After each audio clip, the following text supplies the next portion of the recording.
Bueno, buenos días a todos de nuevo.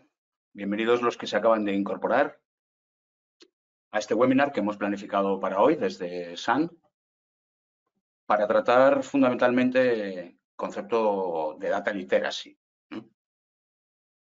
Estamos viendo en pantalla un pequeño resumen de los contenidos que veremos en este webinar.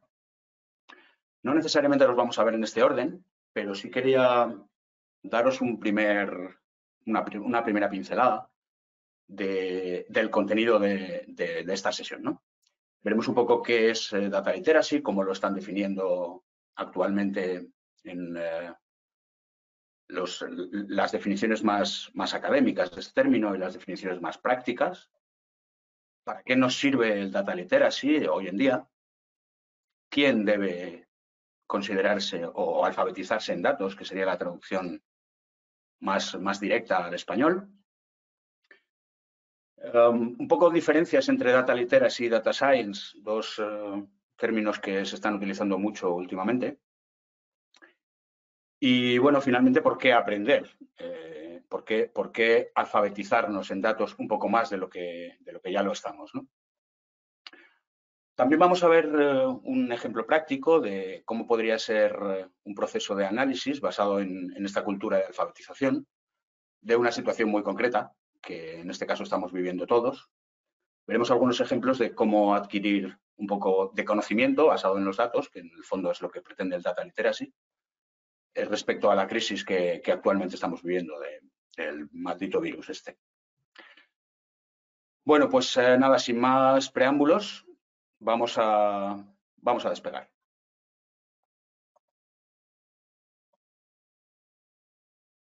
Lo primero quiero agradecer a todas las fuentes de datos que he consultado para elaborar este webinar.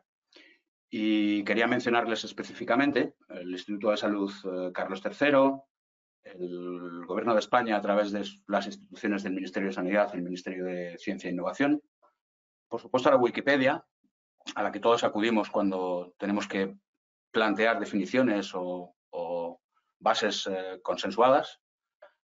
Por supuesto a nuestro gran amigo Qlik, el fabricante del software de análisis que está haciendo una campaña grande a favor de la alfabetización de datos en todo el mundo. A todas las publicaciones de los medios de comunicación que he podido ver durante estos días y al Centro Nacional de Epidemiología, a través de sus informes de vigilancia de la mortalidad diaria, que también ha sido una fuente de consulta para este webinar. Bien, lo primero, pues empezamos con una breve definición, ¿no? de qué puede ser o cómo podemos entender el Data Literacy. Y me gustaría aportar tres definiciones, porque nos quedemos con la que más nos guste. Creo que las tres establecen un poco las bases del Data Literacy. Según las más académicas, es la capacidad o las habilidades para leer, analizar, trabajar y debatir o argumentar con datos. Puede decirse que es similar a la alfabetización genérica, es decir, nuestra capacidad o nuestra habilidad para leer, escribir y comunicarnos con los demás, pero aplicado a los datos que se generan en cualquier aspecto de nuestro día. A mí hay una definición que me gusta especialmente, que considero que es acertada. Podría considerarse el Data Literacy como una evolución de la alfabetización genérica que incluye el trabajo con datos. Y muy importante, su contexto.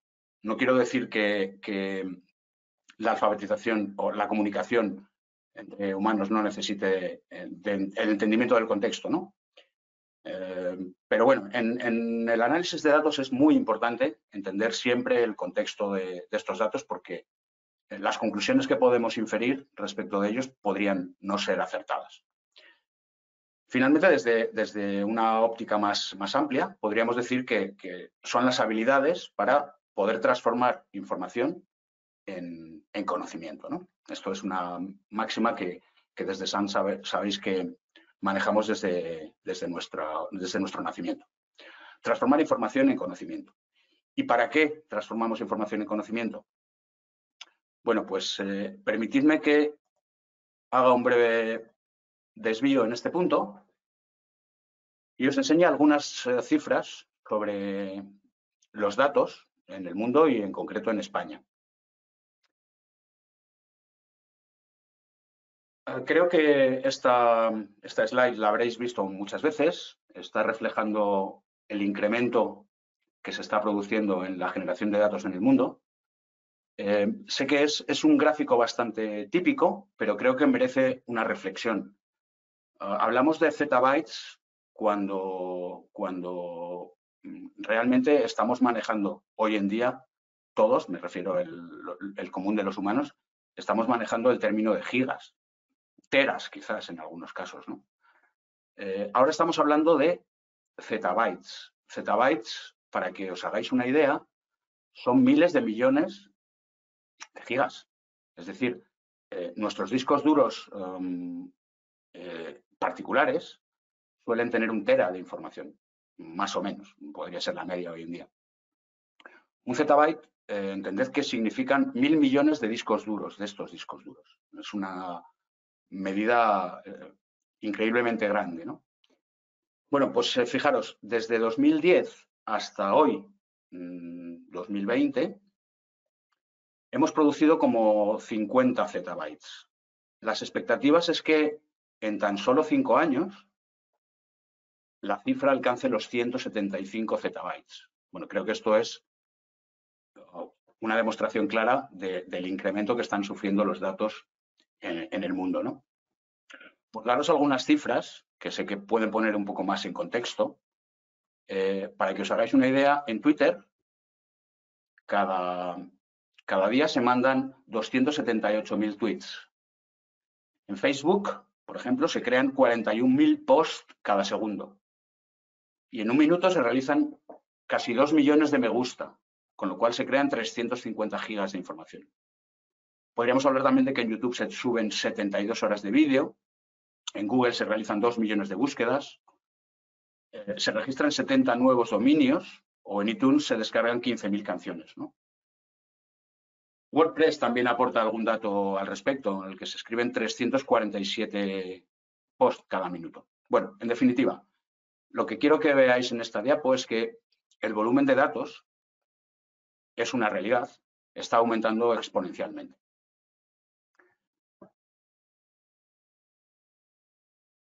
Este gráfico creo que lo habéis visto o estáis acostumbrados a verlo en algunas presentaciones. Es un gráfico procedente de Google en el que nos marca un poco las tendencias en cuanto a localización de determinados términos a través de Google. Es decir, está mostrándonos cómo de frecuentes son las búsquedas en un término concreto comparado con otro término.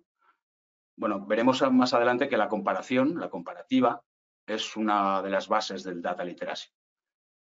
He generado este gráfico, bueno, un poco pensando en aportaros también no solo el hecho de que los datos están creciendo, sino la percepción que nosotros, los comunes de los mortales, tenemos sobre los datos actualmente, ¿no? Para ello, lo que he pedido a Google es que me pinte una línea aludiendo al término Big Data, que creo que podría ser representativo del interés que tiene la sociedad en general por los datos. Data literacy es un término bastante novedoso, como para que la gente esté buscando por él. Así que he seleccionado la palabra Big Data y podemos ver cosas importantes. Fijaros que Big Data desde 2004 hasta 2010 no ha sido un término especialmente buscado por la sociedad. A partir de 2010 sí que vemos que la línea incrementa ostensiblemente su pendiente y lo que nos está diciendo es que la sociedad está empezando a buscar de forma desaforada el término Big Data. Como os decía hace un ratito, una de las principales técnicas del data literacy es comparar cosas. En este caso, bueno, estamos viendo un claro crecimiento de la cultura del dato, pero está bien compararlo con algún término que esté más cercano a nosotros, ¿no? En este caso, en España, bueno, pues he seleccionado el término Camilo VI, que creo que es un término que toda la sociedad también puede estar buscando en cualquier momento y que refleja la comparativa de un término con otro, ¿no? Fijaros que el término Camilo VI se sigue manteniendo en el tiempo, más o menos estable. Vemos un pico grande que entiendo que corresponde a la semana de su fallecimiento, pero nos da una idea de cómo de importante ha pasado a ser la búsqueda de los datos en base a un término que tradicionalmente estábamos buscando en la sociedad española. Bueno, creo que estas son dos razones claras. Una, el eminente crecimiento en datos, el volumen de datos que se está generando en el mundo, y otra, el interés que estamos mostrando los propios humanos por este campo. ¿Por qué alfabetizarme en datos? Bueno, viendo un poco estas dos premisas que hemos comentado, me gustaría poner de relieve una encuesta que el fabricante Qlik ha generado a nivel mundial. Ha entrevistado a más de 11.000 personas y les ha preguntado cosas previamente, catalogando a estas personas en función de su grado de alfabetización en datos, ¿no? Entonces, bueno, podríamos decir, podemos ver en la primera gráfica, entiendo que no veáis bien las leyendas, pero no os preocupéis que yo os las voy a traducir. El primer gráfico está mostrando la reacción de los usuarios frente a la pregunta de cómo de bien, cómo es tu rendimiento en el trabajo actualmente, ¿no? Fijaros que lo que se ve es que el porcentaje de personas que contestan que muy bien en general es mucho más amplio en aquel sector de personas que se han catalogado previamente como literatos en datos, como gente que está alfabetizada y que entiende los datos y es capaz de argumentar con ellos de forma muy clara, ¿no? Es decir, las personas que se consideran o que la encuesta considera literatos están puntuando mucho más alto su propia capacidad de trabajo en el día a día, ¿no?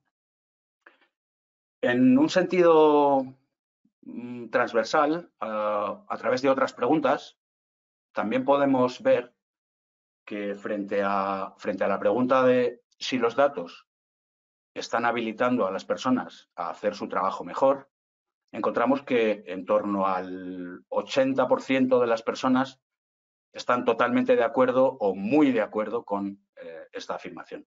Mientras que solo hay un 10% de personas que piensan que los datos no le están ayudando a realizar su función de trabajo mejor. También fijaros que el tercer gráfico, la tercera métrica, nos habla de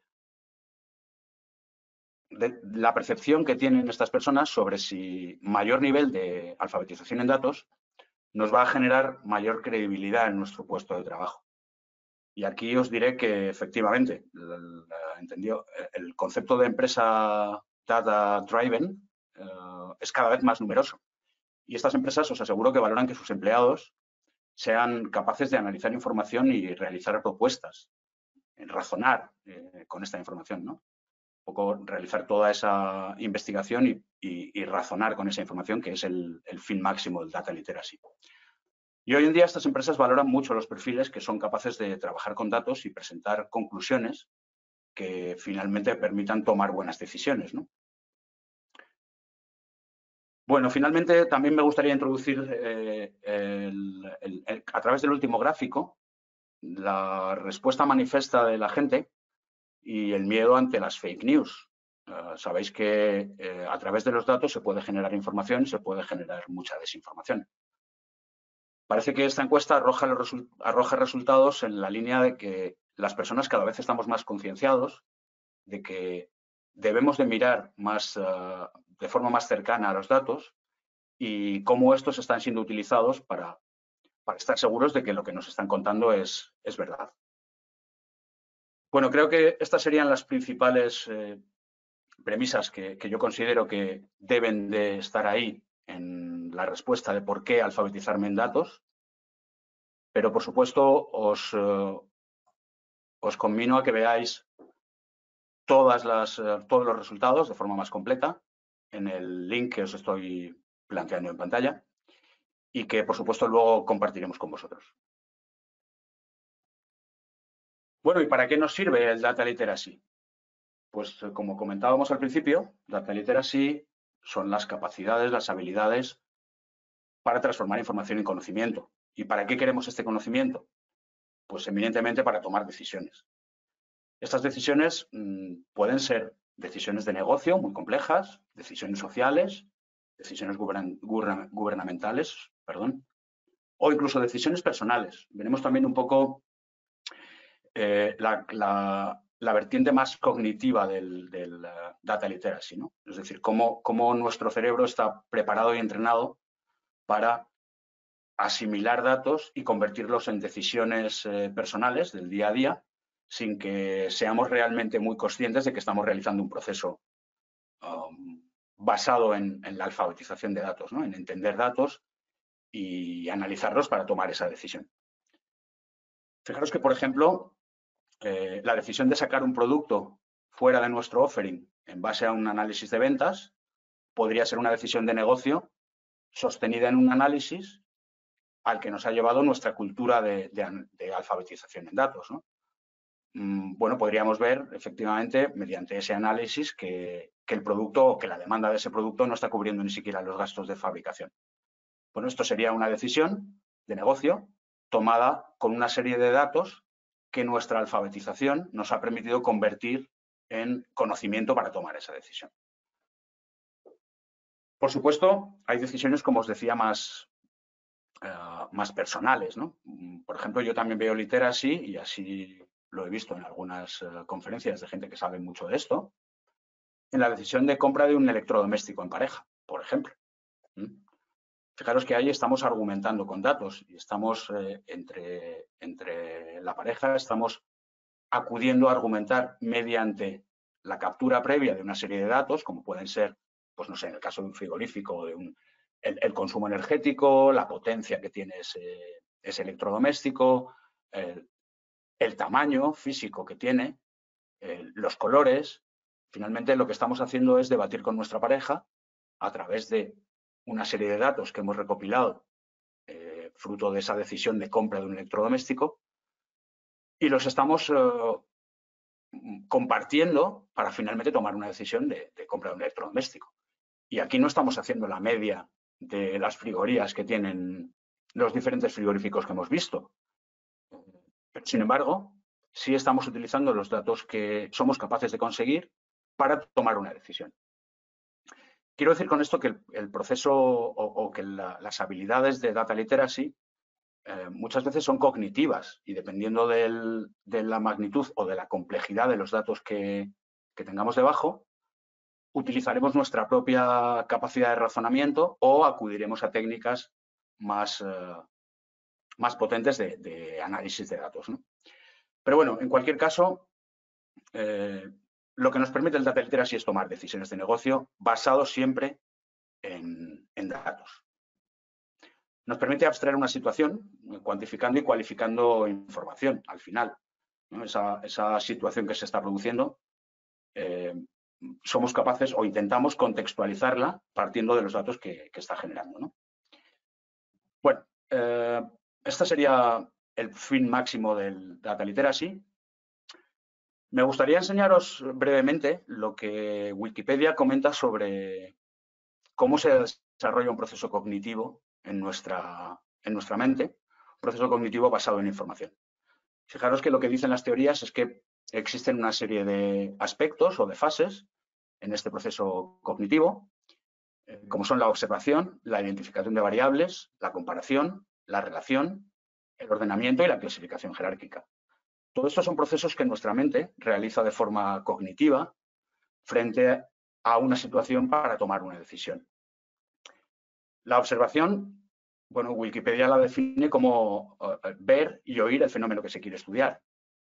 Bueno, veremos que el data literacy también está aportando o está tratando de incluir esta premisa dentro de sus principales herramientas.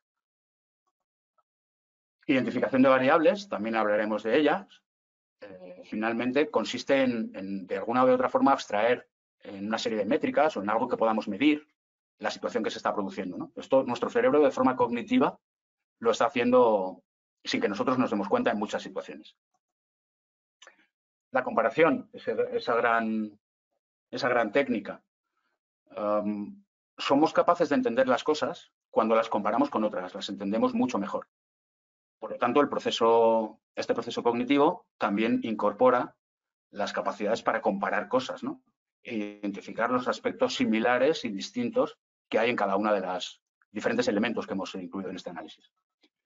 La relación, proceso cognitivo para detectar correspondencias, conexiones o asociaciones entre cosas.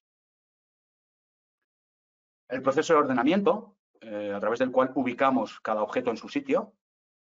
Y finalmente la clasificación jerárquica, a través de la cual damos más importancia o menos importancia a determinadas observaciones. Bueno, este sería el proceso cognitivo que quería paralelizar con las técnicas que utilizamos en un análisis de información y que podrían ser la base de un data literacy, ¿no? De una alfabetización en datos. Bueno, es importante, como primera medida, localizar la mejor fuente de datos para soportar nuestro posterior análisis. Y aquí tenemos dos vertientes. Una, aprovechar que alguien esté generando estos datos y utilizarlos. Y otra, en el caso de que no tengamos esta posibilidad, sería la generación, nuestra propia generación de esos datos. Esta segunda vertiente daría para un webinar o dos como este, explorando técnicas de recopilación de datos, explorando, bueno, podríamos realizar encuestas, podríamos realizar trabajo de campo. Bueno, esta va a ser una vertiente que no trataremos en este webinar, porque tiene suficiente contenido como para profundizar mucho más en ello. Y nos vamos a quedar con la vertiente en la que sí podemos identificar que alguien ha generado los datos que nos pueden servir de base para realizar nuestro razonamiento, ¿no? Al respecto de esto, bueno, las fuentes que utilicemos o las fuentes que logremos identificar deben de cumplir una serie de características de sentido común. La fuente debe ser veraz, debe ser entendible y debe ser analizable. Es muy importante que conozcamos la metodología de recopilación de los datos que vamos a utilizar y que además los pongamos en contexto siempre. Bueno, veremos luego con algunos ejemplos que si los datos no están en contexto podemos llegar a obtener conclusiones erróneas. Con lo cual, la primera fase es vital y es intentar localizar la mejor fuente de datos teniendo en cuenta que cumpla una serie de características que permitan que la inferencia que vamos a hacer con esos datos sea real. Bueno, una vez que tenemos esta fuente localizada y sabemos que es confiable y que la podemos analizar, una de las primeras cosas que hacemos es identificar métricas simples y agregar datos. Fijaros que esto también corresponde con lo que hablábamos del proceso cognitivo, ¿no? de la visibilización de las variables que influyen en este proceso. Lo que hacemos es identificar algo que nos permita medir esa situación que estamos percibiendo de forma desestabulada, ¿no? Y estas métricas podemos agregarlas. Veremos ahora cómo hacemos esta técnica. También una característica es seleccionar los ejes de análisis más significativos, lo que en análisis llamamos dimensiones, para poder desagregar y comparar. Fijaros que vamos tremendamente en paralelo con ese proceso cognitivo que utilizábamos para descubrir cosas en nuestro día a día. Finalmente, podremos establecer una hipótesis o aprenderemos lo que es generar un insight que nos permita visibilizar una situación de forma cómoda, ¿no? En forma gráfica. En este sentido, el máximo exponente de estos insights serían bueno, esos gráficos que nos permiten verificar o ver algo de forma muy rápida. Veremos alguno más adelante. Otra táctica técnica que podemos utilizar es visualización de tendencias. Después podemos incorporar métricas compuestas que arrojen análisis más potentes y siempre verificar todo lo que hemos deducido. Bueno, este podría ser un poco el proceso que podríamos aplicar a un data literacy. para realizar un análisis muy básico. Aquí sí quería discernir entre el término data literacy y data science. Bajo mi entender están próximos. Existe una frontera que no está muy claramente marcada entre el data literacy y el data science. Podemos considerar que el data literacy son las habilidades y podemos pensar que el data science son las técnicas y técnicas que pueden llegar a ser muy avanzadas como para que no todo el mundo tenga que ser un data scientist. Quiero decir, la cultura del data literacy aboga porque todos podamos trabajar, leer y entender datos, pero digamos que podemos llevarlo hasta un determinado límite donde encontraríamos una frontera muy cercana con el data science. Bueno, si queréis realizar alguna pregunta, que estoy aquí solo en casa hablando conmigo mismo, no tenéis más que levantar la mano a través de la plataforma GoToWebinar y encantados de poder responder a cualquier inquietud que queráis plantear.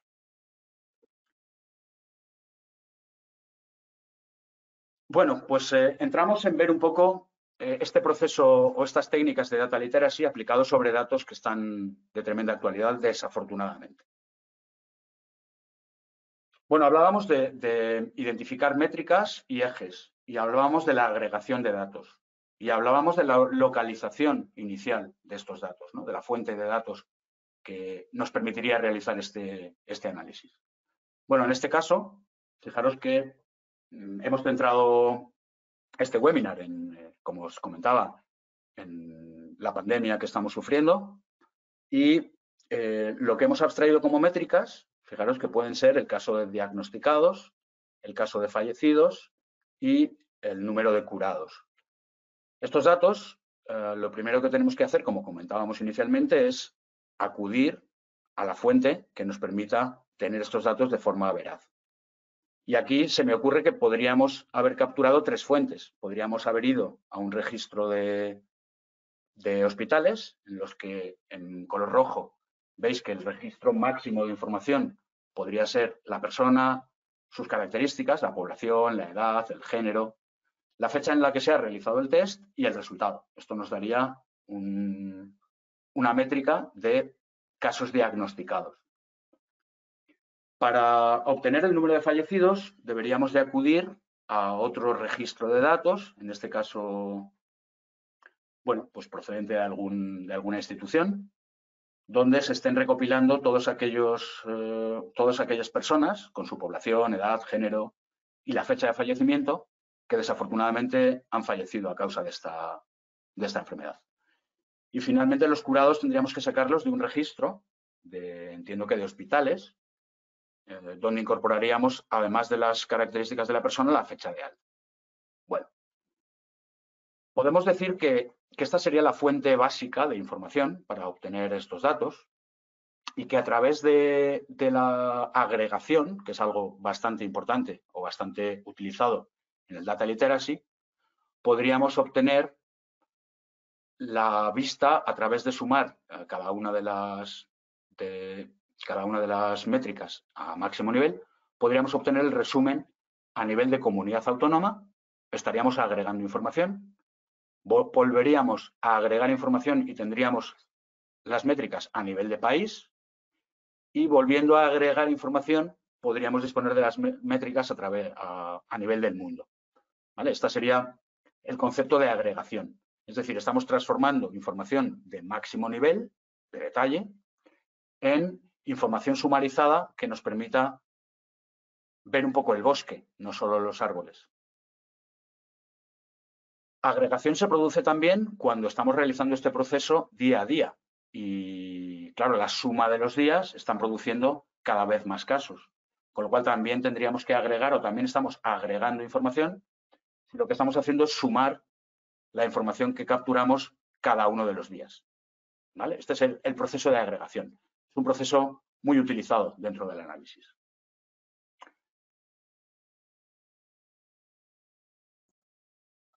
Bueno, una vez que tenemos las métricas identificadas y hemos hecho determinadas funciones de agregación, podemos empezar a plantear las primeras representaciones gráficas. En este caso, en el gráfico superior, en amarillo, la línea amarilla, lo que nos está informando son los nuevos casos diarios. Es decir, hemos leído esos datos que hemos recopilado sobre aparición de nuevos casos día a día y los hemos representado gráficamente en un gráfico de evolución que, cuidado, hay que entender bien, no nos está indicando el número de casos existentes, sino el número de casos diarios. Es decir, tenemos que entender y contextualizar los datos y entender que lo que el gráfico presenta es el número de casos que se están produciendo diariamente y que hay cambios significativos de un día para otro. Los datos pueden bajar, pueden subir. Es un dato diario, ¿vale? No tenemos que confundir este dato con el total de casos percibidos, ¿no? Que sí lo veríamos acumulando esta métrica dentro de un gráfico, como el que estáis viendo en la parte inferior, pues sí nos estaría dando una vista de la magnitud total de casos día a día, ¿vale? El gráfico de arriba está enseñándonos un ratio, el gráfico de abajo está abstrayendo ya una situación concreta, simplemente por acumular esta métrica en el gráfico.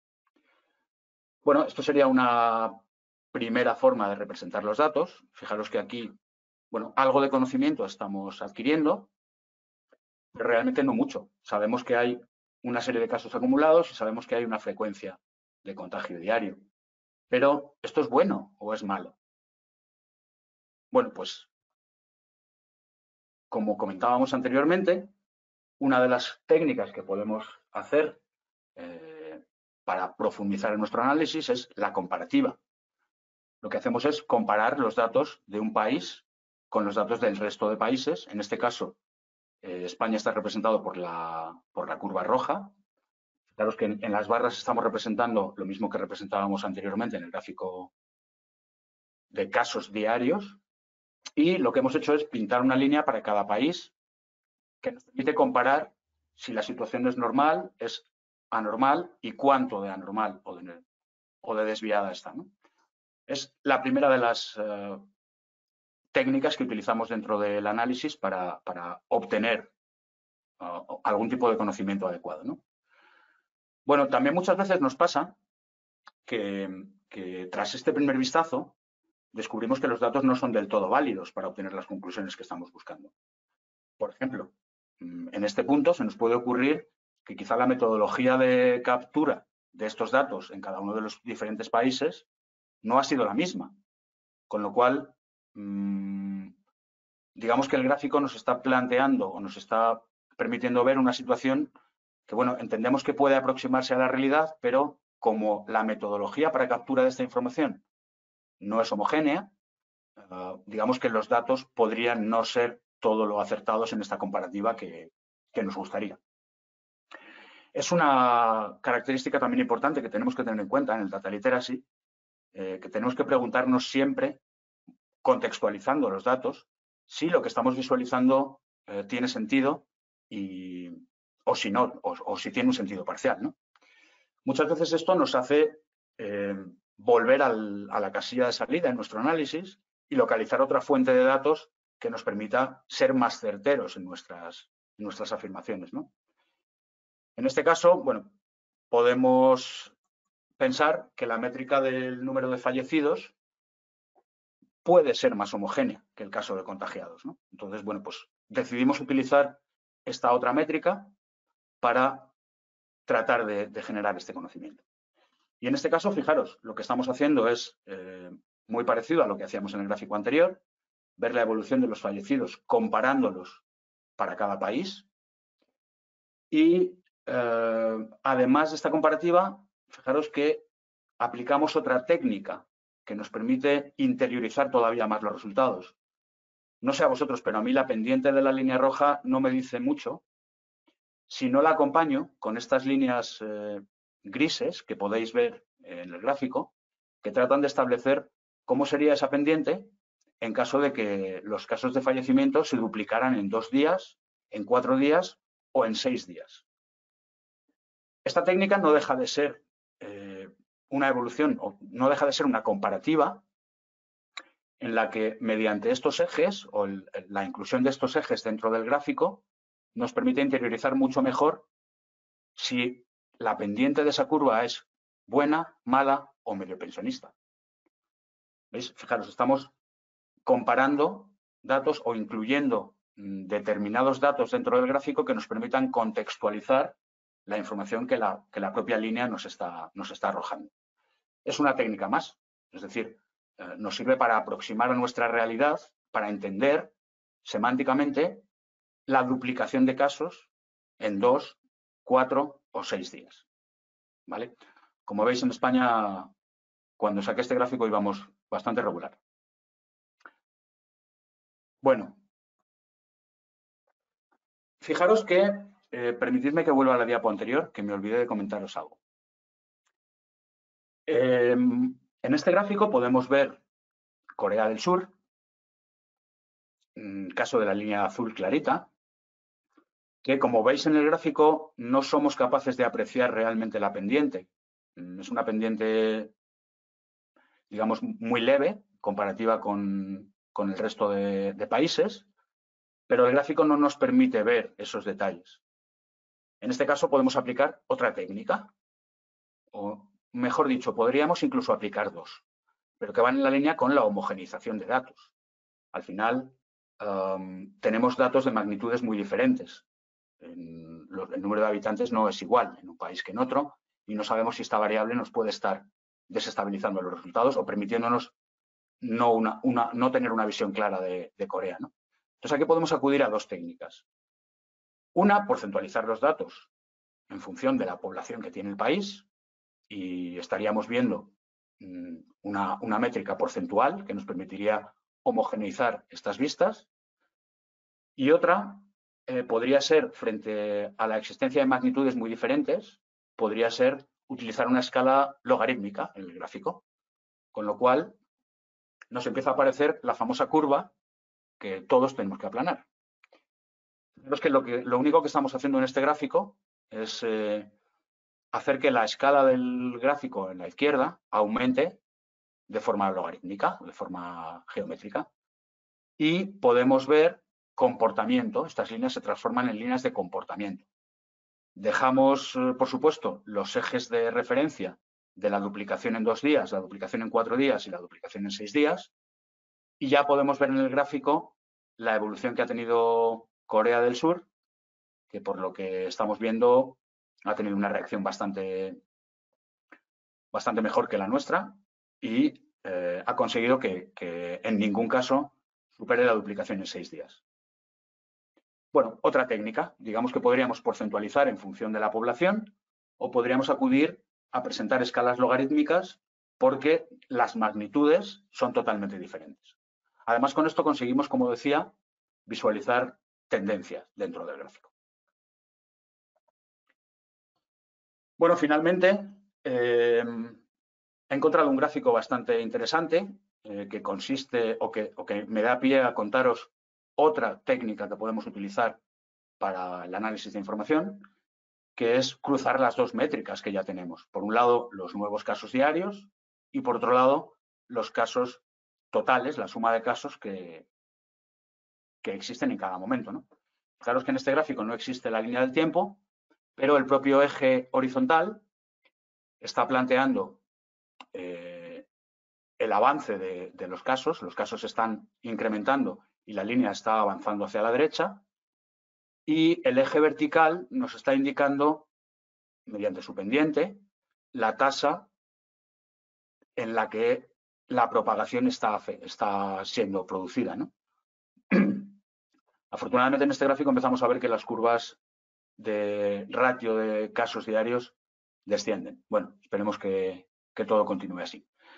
Bueno, este gráfico lo que hace es, como os decía, cruzar las dos métricas y permitirnos ver, bueno, un poco la magnitud de los casos encontrados y además el ritmo de crecimiento. Esto tiene mucho que ver con la relación y la ordenación de los datos a nivel del proceso cognitivo que hablábamos anteriormente. Bueno, a partir de aquí podríamos continuar enriqueciendo los datos y el entendimiento a través de la incorporación de más métricas. Podemos incorporar a la población de cada comunidad autónoma para, como comentábamos antes, porcentualizar los resultados del gráfico anterior, o podemos incluso enriquecer con los datos procedentes de los hospitales, casos que han precisado hospitalización, casos que han ingresado en UCI y el número de curados, ¿no? Bueno, son ejemplos de cómo podríamos complementar estas métricas iniciales que hemos empezado a analizar y conseguir enriquecer nuestro análisis, ¿no? En esta línea, bueno, pues aparecería de nuevo la vertiente de localizar la fuente de datos que nos permitiera incorporar la población de cada comunidad autónoma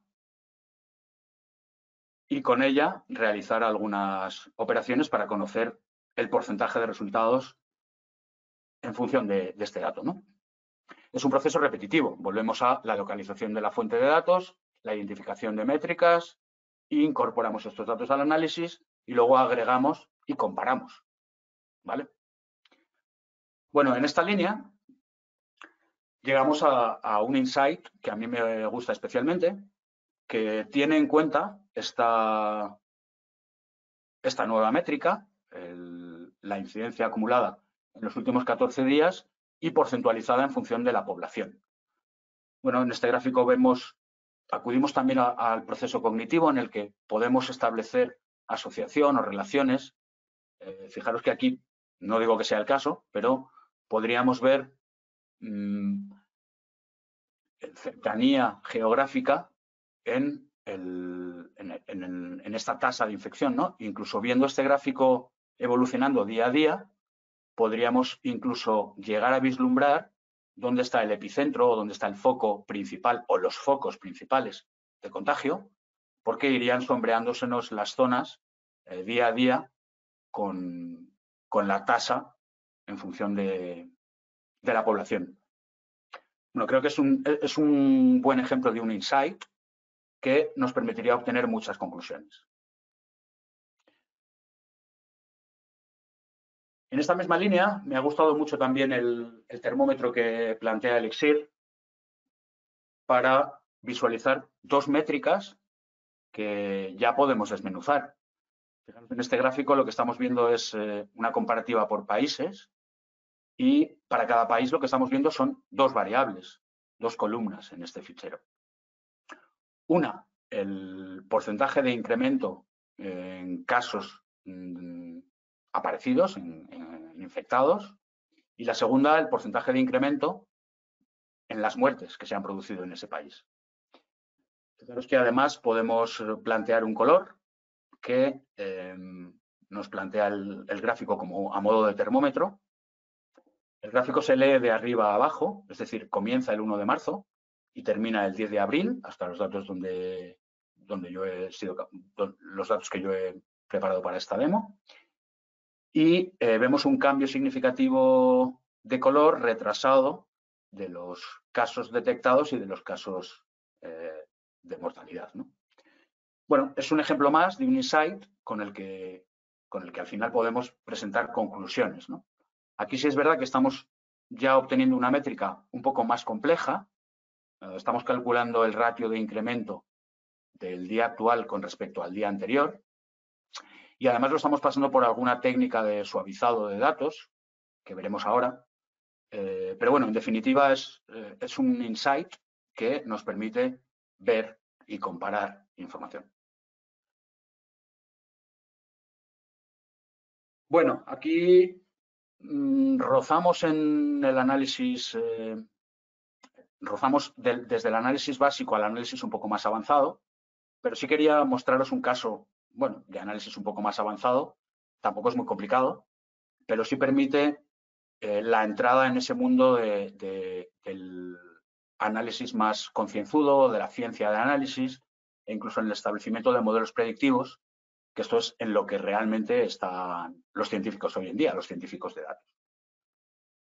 Bueno, una de las técnicas se llama medias móviles y consiste en que podamos ver de forma menos abrupta esas variaciones entre una métrica concreta, en este caso la tasa de infectados diarios, y que podamos utilizar después esos datos para realizar un modelo predictivo o inferir qué es lo que puede pasar viendo cómo se está comportando actualmente la enfermedad, ¿no? Y para eso es una técnica muy sencilla, muy, muy simple y que mucha gente utiliza día a día, muchos científicos de datos utilizan día a día. Partiendo de la serie de infectados diarios y teniendo en cuenta que esta serie puede ser una serie con altibajos, con lo que llamamos dientes de sierra, vamos a utilizar la técnica de las medias móviles para suavizar esta serie y poder incluso utilizarla luego como base de un modelo predictivo, ¿no? Fijaros que la técnica es muy sencilla. Todos sabemos hacer una media. Y si no, deberíamos, porque la alfabetización de datos dice que debemos de saber hacer medias. Pero bueno, en este caso lo que hacemos es una media móvil. ¿Qué es una media móvil? Bueno, pues consiste en traducir, trasladar o sustituir los valores reales que se están obteniendo cada día en esa serie por valores que sean el resultado de un cálculo, no de cualquier cálculo. En este caso, las medias móviles lo que hacen es tener en cuenta los 5 días anteriores y establecer que el valor de hoy se calcula utilizando esos últimos 5 valores.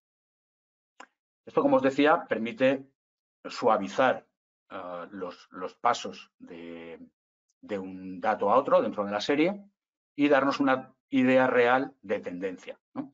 En este caso, la serie que estoy planteando es creciente siempre, 2.11, 3.15, 3.29, 3.56, 3.92, pero como veíamos en el gráfico inicial, esta serie podría tener altibajos, ¿no? Finalmente, lo que estamos haciendo, aplicando el algoritmo de medias móviles, es calcular un valor que está teniendo en cuenta la tendencia de los últimos 5n días y después realizaremos los análisis en base a esa nueva serie obtenida, ¿no? En este caso, para el valor de hoy, que realmente era un 392, aplicando este algoritmo nos saldría un 320.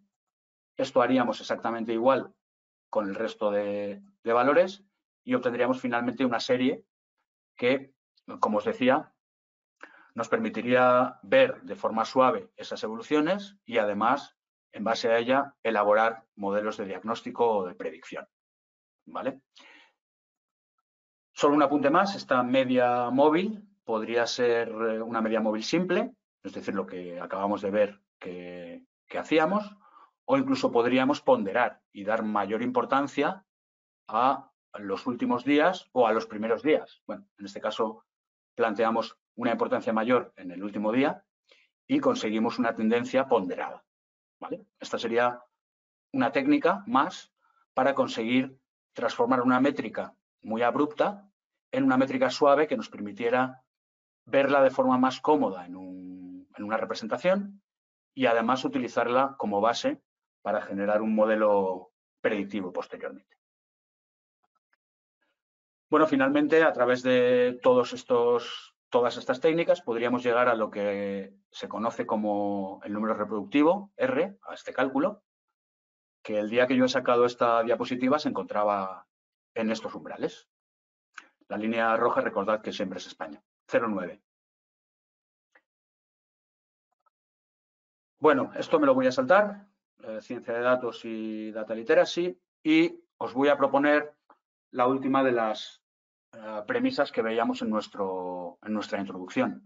Y es que el data literacy requiere de 2 Cs, la curiosidad y la creatividad. Y sin estas 2 Cs, nuestro data literacy no será tan potente como podría ser, ¿no? En línea con la curiosidad, podemos preguntarnos si todos los datos que hemos visto realmente son correctos y podemos utilizarlos para proponer teorías que tengan un fundamento, pero podemos, mediante la curiosidad, acudir a comprobar esta teoría, ¿no? Y mediante otra fuente de datos podríamos llegar a confrontar estos números y ver si realmente se están cumpliendo las hipótesis que planteábamos inicialmente, ¿no?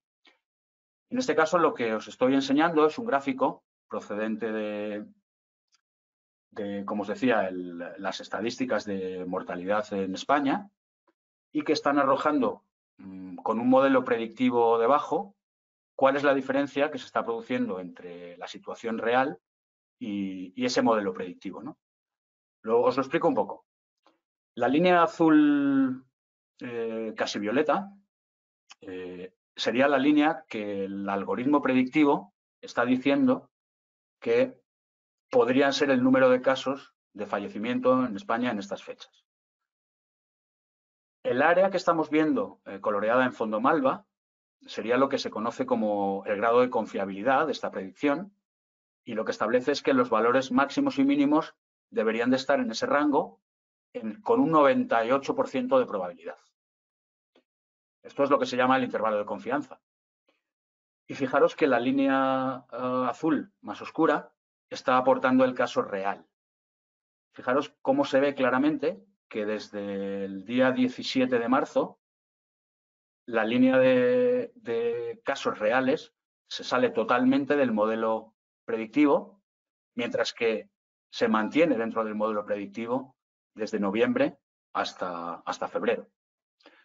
Bueno, simplemente estableciendo el diferencial de casos de fallecimientos y comparándolo con la estimación en sus valores más altos, estamos viendo que cuando yo saqué estos datos había 24.237 defunciones más que lo que el mayor de los casos del modelo predictivo planteaba. Esto quiere decir un incremento de un 70%. Por supuesto, aquí no podemos plantear que todas y cada una de ellas sean debidas a la pandemia, ¿no? Pero bueno, digamos que pienso que no se desaproximará demasiado. Bueno, en la línea de agregar y desagregar podemos ver esta información desagregada o agregada para toda la población y desagregada en función del género o de la edad. Y esto también nos puede arrojar métricas interesantes. Fijaros que estamos viendo efectivamente un 67% de incremento en general. En los hombres y las mujeres, desagregando, vemos diferencias, en torno al 70% en hombres y el 62% de incremento en mujeres. Y si desagregamos este dato por edades, también aparece el dato de ese 78% de incremento en edades superiores a 74 años, que tanto nos están contando en las noticias, ¿no? Bueno, una forma más de acudir a una nueva fuente de datos, establecer las métricas que queramos utilizar, agregar datos, desagregar y comparar, ¿vale? Por supuesto, esta comparativa puede ser más visual y fijaros en estos gráficos que bien se ve los desvíos frente a ese modelo predictivo, los desvíos que se producen en cada una de las diferentes comunidades autónomas o provincias, ¿no? En Andalucía vemos que el desvío no es tanto como en Aragón o en Castilla y León, y en Asturias, bueno, pues el desvío está ahí, pero efectivamente no es tan grande. Bueno, finalmente, todas estas técnicas nos pueden llevar a la generación de modelos predictivos, como el que vemos en el ejemplo, en el que, bueno, está basado en las dos métricas que ya conocemos, el número total de casos y el ratio de infección. En el caso del ratio de infección está representado por la línea amarilla. La línea amarilla nos está dando el ratio de infección diario, y la línea gris es la predicción que este modelo está realizando. Lo que este modelo dice es que el día 90 después del inicio de este análisis estaremos en unas tasas tan bajas de nuevos casos que los casos totales apenas subirán, ¿no? Fijaros que siempre se está planteando la línea del modelo, la línea gris en este caso, con la línea de lo que está sucediendo realmente, la línea amarilla. Y en el caso del número total de casos, valga la redundancia, el modelo está aplicado pintando a través de puntos azules cuál sería esa incidencia, esa evolución, y a través de puntos naranja cuáles son los datos reales. Con lo cual, bueno, sí podemos ver que el modelo que se está utilizando en este gráfico es el que más o menos se está cumpliendo, ¿no? Todo esto podemos hacerlo gracias a nuestro conocimiento de los datos y a la ciencia que aplicamos para analizar estos. Bueno, finalmente quería despedirme con alguna buena noticia. Esto lo he encontrado hoy mismo y lo he incorporado de forma muy rápida. Es el resultado de un modelo predictivo que avanza que el día 20 de mayo puede ser el primer día sin muertos por esta enfermedad en España. ¿Vale? Esto lo publica un estudio estadounidense a través de...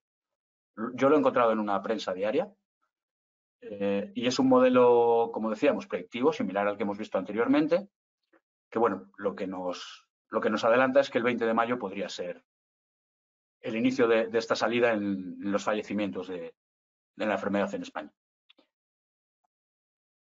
Bueno, como resumen, yo diría que me hubiera gustado trasladaros que la alfabetización de datos es para todos, que aunque la utilicemos de forma cognitiva y todos tengamos estas capacidades, es positivo formarse y mejorar nuestras capacidades de tratamiento y entendimiento de datos, y que se potencia con la curiosidad y la creatividad. Creo que esto también es un punto importante. También me gustaría haberos podido transmitir que la metodología consiste en encontrar o producir los datos, y aquí podríamos hablar incluso de un data quality, de cómo establecer la calidad de esos datos o de cómo mejorarlos, que podemos abstraer estos datos en métricas, que podemos agregarlas y desagregarlas, que podemos establecer ejes de análisis para luego comparar, que podemos visualizar insights que permitan razonar con la gente y proponer la toma de decisiones, que debemos de verificar siempre las hipótesis y que el fin máximo es obtener conclusiones que nos ayuden a avanzar. Bueno, pues hasta aquí este webinar. Quería daros las gracias a todos y nada, invitaros a que contactéis con nosotros para ampliar cualquier información o hacernos cualquier sugerencia, por supuesto, para futuros webinars. Pues nada, un saludo para todos y espero que todos estéis muy bien y que todos salgamos de esto de la forma más óptima. Me dicen que tengo una pregunta por aquí. A ver, por favor. Voy a mirar, dejadme un segundito.